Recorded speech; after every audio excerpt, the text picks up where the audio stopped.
रूपावली आहे. पांडुरंगाचा रूपाचा ध्यानाचा अभंग. तो पांडुरंग विठेवरती उभा राहिलाय. 28 युग, किती युग? 28 युग राहिलाय.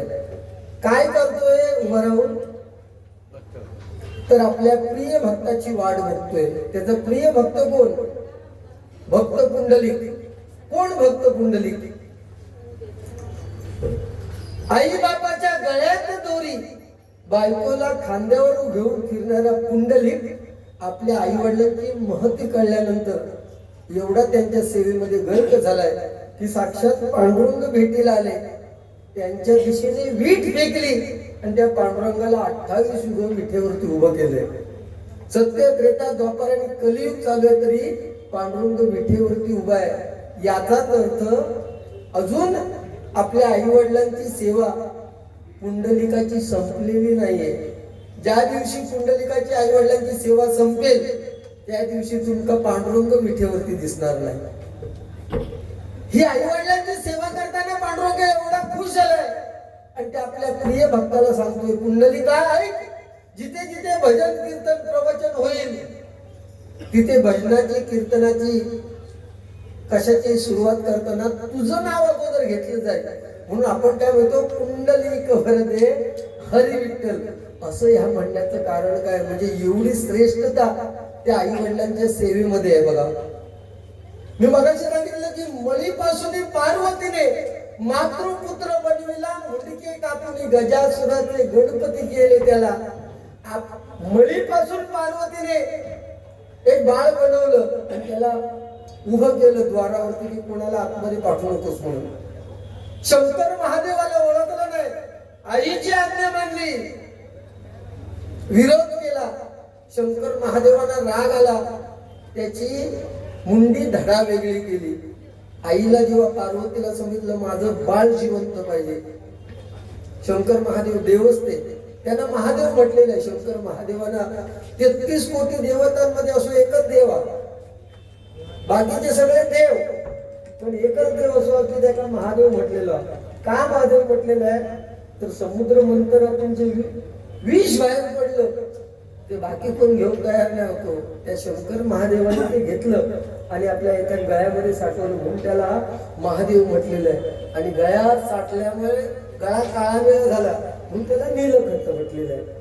हे त्याच्या मागचे विषय. मला समाधान वाटतं की तुम्ही लोक जाणकार आहात आणि ही माहिती द्यायला बरं वाटतं. तसं आईची मागण्या मानली आणि मग शंकर महादेवाने त्या हत्तीचं गजासुराचं मुंडकं उडवलं आणि त्याला जिवंत केलं तिथपासून. पण त्याच्यावर आधी गणाचा गणपती जो शंकर महादेवाच्या आणि पार्वतीच्या लग्नाच्या वेळेस नाचत होतो गणपती, तो खैचो विचार कर. आधी गणाचा गणपती जो हा मोत कठीण आहे तो नरांतक राक्षसा ठार मारूसाठी आणि तुझं संवार करूसाठी हे माता बोलवले.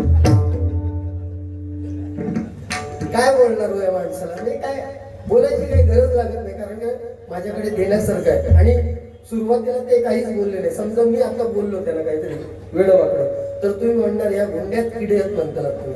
त्यापेक्षा तो जर माझ्या वार्ते घेऊन नाही तर आपण कशाने, शेवटी माझे परत रेचर आहे ना, त्याची हिंमत त्याचा पुढच्या वर्षी जर हरी येऊचा असा तर त्यांना माका बोलल्याशिवाय तो पुढच्या वर्षी येऊ शकत नाही. आणि त्याची हिंमत फक्त एखादा शब्द माका वाकडं बोलून दाखवतो.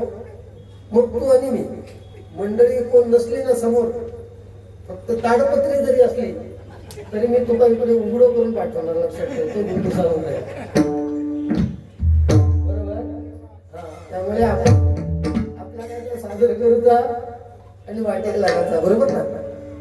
मग ही रूपावली त्याच्यासाठी आपण घेतोय. आणि त्याच्यामध्ये सुद्धा गणपती बाप्पाचा एक सोळा तुटलेला आहे. आई वडिलांची आज्ञा म्हणून परशुरामाला भेटायला परशुरामाला घेतलं नाही. आज्ञा मानून माया पित्याची अडविले शिवभक्ताला, विधी लिखित हे घडले सारे एक दंत म्हणती तुझला. त्या गणपती बाप्पाचं एक सुळ तुटलेलं, एक काय सुळ तुटलेलं. उद्या मुलांनी विचारलं तर सांगा. गणपती बाप्पाने अडवलं परशुरामाला.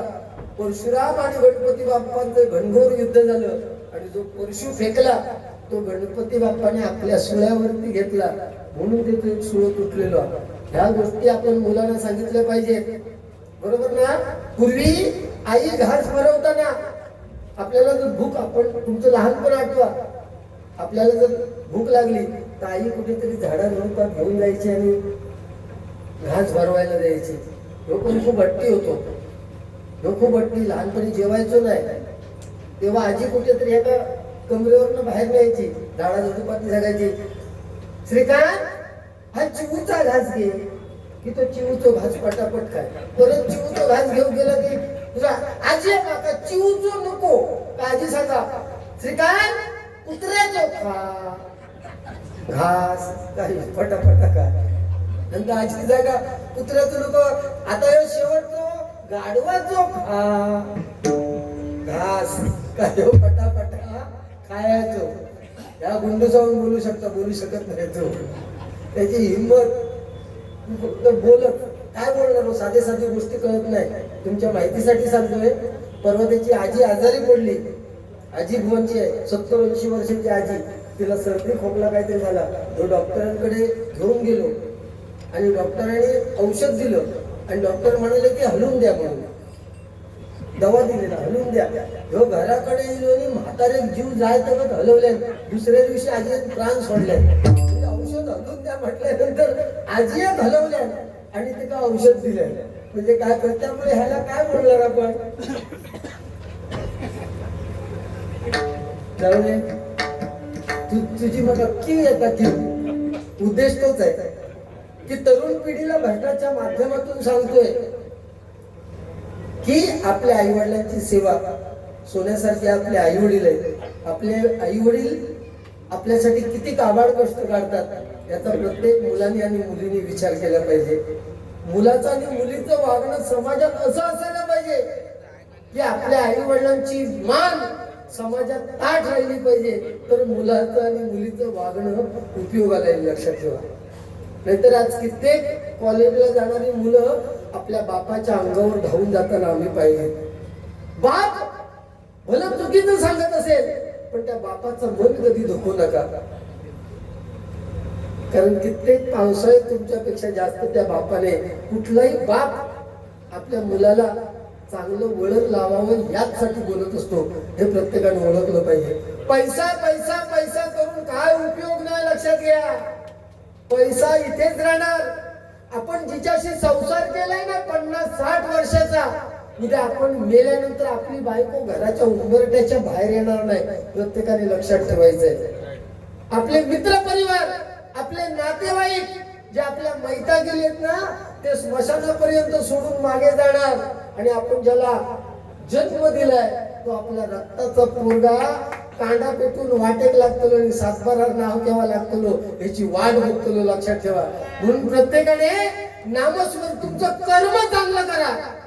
कारण पूर्वीच्या काळी चालायचं मोहिते साहेब, मागच्या जन्मी केलं तर या जन्मात फेडायचं. आता तसं नाही, तुम्ही या जन्मात केलं तर तुम्हाला या जन्मातच फेडावं लागतं. जगज्जेता सिकंदर त्याने संपूर्ण जग जिंकलं, परंतु आपल्या मित्रांना सांगितलं मी मेल्यानंतर मला ज्यावेळेस दफन कराल तेव्हा माझे हात बाहेर ठेवा, का दुनियेत बघू दे मी रिकाम्या हाताने गेलोय आणि मी जाताना सुद्धा रिकाम्या हातात जाणार. हे दुनियेने बघितलं पाहिजे. असं आयुष्य जगा की मेल्यानंतर सुद्धा तुमच्यासाठी टाळ्या वाजल्या पाहिजेत, तर तुमचा उपयोग. छत्रपती शिवाजी महाराज, छत्रपती संभाजी महाराज 40 दिवस आपल्या शरीरावरती एवढे अत्याचार भोगले ना. औरंगजेबाने डोळ्यात टाकत्या सळ्या टाकल्या, नखावर पडून काढली, अंगाची कातडी सोडली, जखमांवरती मीठ चोळलं, तरी स्वतःचा धर्म बदलला नाही. त्या छत्रपती संभाजी महाराजांसाठी छत्रपती शिवाजी महाराज वयाची 50 वर्ष जगले, पण त्यांच्या निधनाची बातमी त्यांचा कट्टर दुश्मन औरंगजेबाला कळाली ना. कोणीतरी सांगितलं भाईजान भाईजान शिवाजी महाराज का देहांत हो गया. त्यावेळेस औरंगजेब नमाज पडत होता, थांबला. बातमी ऐकून उभा राहिला जागेवरती आणि अल्लाच्या दिशेने हात करून म्हणतोय, ए खुदा, ए अल्लाह, तेरे जन्नत के दरवाजे खुले कर दे। हिंदुस्तान की माँ बेटियों की इज्जत रखने वाला एक बड़ा योद्धा तेरे पास आ रहा है। ही छत्रपती शिवाजी महाराजांची ताकद होती लक्षात ठेवा। त्या भूमीतले आपण मावळे आहोत। सन्माननीय मोहिते साहेब यांच्याकडून आज मी बंडल तुमचा रिकामीच करतोय लक्षात ठेवा। यांच्याकडून काय नाही द्या अगर नका देऊ काही विषय नाही, परमेश्वराने खूप दिलेले आहे। मोहिते साहेब यांच्याकडनं 100 रुपयाचं पारितोषिक आलेलं आहे, स्वागत करतोय। वन्नूर याडनूर मुन्नूर नाकनूर म्हणजे 400 रुपये आणि मगाशी 400-500 मिळून त्यांनी 900 रुपयाचं पारितोषिक मोहिते साहेबांनी दिलेलं आहे, स्वागत करतो। आणि त्याचप्रमाणे सन्माननीय कृष्णा शेवाळे ज्यांच्या नावामध्येच परमेश्वराचं नाव आहे, ते कृष्णा शेवाळे यांच्याकडून हे 100 रुपयाचं पारितोषिक आलेलं आहे। पूर्वी आई वडील आपल्या मुलांची नावं तशी ठेवायची, कृष्णा, नामदेव, मुलीचं जनाबाई, की जेणेकरून त्या परमेश्वराचं नाव घेतल्याचा आनंद त्या मुलांच्या मार्फत मिळायचा। आणि आता बंटी, बबली, पिंकू, बरोबर, रिंकू आणि काय काय सँडी। सँडी आता काय एक लक्षात ठेवा, ज्याचं नाव संदीप त्याची बायको पण सँडी बनतात आणि दुनिया पण सँडी बनतात। ही सत्य पूर्वी विषय वेगळं होतो। 2 मुलं होईपर्यंत नवऱ्याच्या समोर यायची बायकोची हिंमत नव्हती, हे मी सांगतो वारंवार। आणि आता लग्न झालं त्या दिवशी जर तुम्ही भिंतीत कान लावलास ना, तो बायको भोवाक म्हणता माझा जानू आणि भो बायको म्हणता माझा पिल्लू, म्हणजे पुत्र्याचा पोर आणि भोवाची परिस्थिती एकसारखी झालेली आहे। त्यामुळे हे विषय वेगळे ते गजरामध्ये रूपावली घेतले।